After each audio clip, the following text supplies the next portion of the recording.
அப்பாக்கள பெருமைப்படுத்திய நம்ம தமிழ் படங்கள் என்னலாம் தெரியுமா? தூக்குதூர பெருசா இல்ல விஜயகுமார் பெருசா?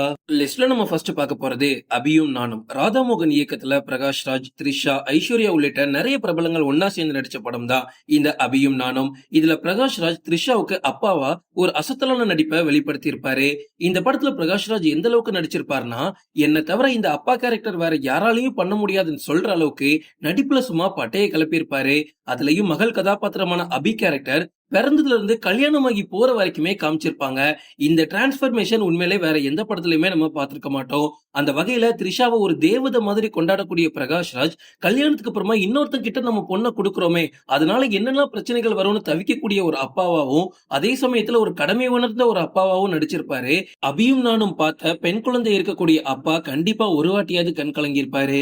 லிஸ்ட்ல நம்ம அடுத்து பார்க்க போறது டாடா. கவின் இன்னும் எத்தனை படங்கள் நடிச்சாலுமே அவரோட கெரியர்ல என்னைக்குமே ஒரு நல்ல படமா டாடா பார்க்கப்படும். கே பாபு இயக்கத்துல கவின், அபர்ணாதாஸ் நடிப்புல வெளியான படம் தான் இது. வெளியாகி ஒரு மிகப்பெரிய சக்சஸ்ஃபுல் ஆச்சு அப்படின்னு சொல்லலாம். வீட்டை எதிர்த்து கல்யாணம் பண்ணிக்கக்கூடிய ஹீரோயின் சில காரணங்களால குழந்தைய தனியா விட்டுக்கிட்டு பிரிஞ்சு போறாங்க. அதுக்கப்புறமா கவினும் அந்த குழந்தையும் சேர்ந்து எப்படி வளர்றாங்க, அதுக்கப்புறமா என்ன நடந்துச்சு அப்படின்றது படத்தோட கதை. அப்ப கவின் தன்னோட குழந்தைக்கு தாய் தந்தையா இவன் மட்டும்தான் இருப்பான். ஏன்னா சின்ன வயசுல இருந்து அந்த குழந்தையோட மொத்த ரெஸ்பான்சிபிளும் கவின் மட்டும்தான் கூட ஃப்ரெண்டு சப்போர்ட்டுக்கு இருப்பாரு.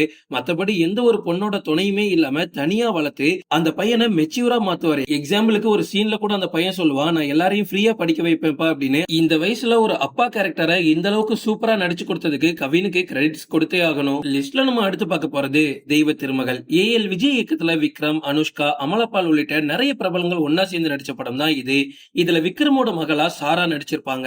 அதுலயும் மூளை வளர்ச்சி இல்லாத ஒரு அப்பாவை பார்த்திருக்கீங்களா? மூளை வளர்ச்சி இல்லாத அப்பா எப்படி ஒரு குழந்தைய பாத்துக்க முடியும் நீங்க நினைக்கிறீங்க. ஆனா இந்த ஒரு படத்தை பார்த்தா தெரியும், நம்மள அப்படியே கண் கலங்க வச்சிருப்பாரு விக்ரம்.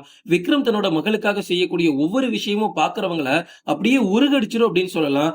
எந்த ஒரு ஆண்லாம் பெண் குழந்தையை பெற்றிருக்கானோ அவெல்லாம் இந்த படத்தை பார்த்துட்டானோ க்ளோஸ். அதுக்கப்புறமா லைஃப் லாங் அந்த குழந்தைய அவன் தேவதையா மட்டும்தான் பார்ப்பான். அந்த அளவுக்கு இந்த படம் நம்மள மாத்தி விட்டுரும். லிஸ்ட்ல நம்ம அடுத்து பார்க்க போறது தெரி.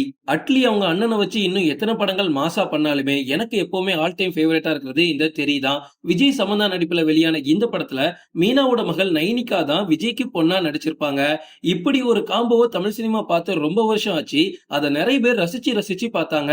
சமந்தா இறந்ததுக்கு அப்புறமா தன்னோட மகளுக்காக மட்டுமே வாழக்கூடிய விஜய் அவரோட அடையாளத்தை மாத்திக்கிட்டு அப்படியே கேரளாக்கு வந்து ஆக்ஷன் சென்டிமெண்ட் அப்படின்னு நம்மள கலங்கடிச்சிருப்பாங்க. அந்த அளவுக்கு திரைப்படம் ஒருத்தன்னு சொல்லலாம்.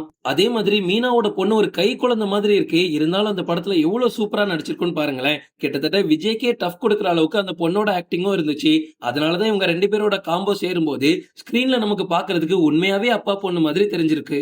லிஸ்ட்ல நம்ம அடுத்து பார்க்க போறது விஸ்வாசம். சிறுத்தை சிவா இயக்கத்துல அஜித், நயன்தாரா நடிப்புல இந்த படம் வெளிவந்துருந்துச்சு. இதுல அஜித்தோட மகளா அனிகா நடிச்சிருப்பாங்க. குடும்பத்தை பிரிஞ்சு வாழக்கூடிய தூக்குத்துறையா வாழக்கூடிய அஜித் தன்னோட மகளோட பாசத்துக்காக எவ்வளவு ஏங்குவார் அப்படின்னு நமக்கு நல்லாவே தெரியும். தான் பெத்த பொண்ணையே பார்க்க முடியாம பேச முடியாம இன்னைக்குமே நிறைய அப்பாக்கள் ஏங்கிக்கிட்டு தான் இருக்காங்க. அவங்களோட பிரதிபலிப்பா தான் நமக்கு இந்த படத்துல அஜித் தெரிவாரு. அதுவும் கிளைமேக்ஸ் காட்சியில தன்னோட மகள் அப்பா அப்படின்னு கூப்பிடக்கூடிய அந்த உணர்ச்சி பூர்வமான அந்த சந்தோஷத்தை வெளிப்படுத்தி இருப்பாரு பாருங்க. அப்பா மொத்த தியேட்டருமே கண் கலங்கிடுச்சுன்னு சொல்லலாம். அந்த அளவுக்கு இந்த படம் வேற லெவலா இருக்கும். ஓகே ஃப்ரெண்ட்ஸ், இதோட நான் இந்த வீடியோ முடிச்சுக்கிறேன். உங்களுக்கு அப்பாக்களை பெருமைப்படுத்தி எடுக்கப்பட்ட எந்த தமிழ் படம் ரொம்ப பிடிக்கும்னு கமெண்ட்ல சொல்லுங்க. ஓகே ஃப்ரெண்ட்ஸ், இதோட நான் இந்த வீடியோ முடிச்சுக்கிறேன். இன்னொரு இன்ட்ரெஸ்டிங்கான வீடியோல நம்ம சந்திக்கலாம். Stay tuned.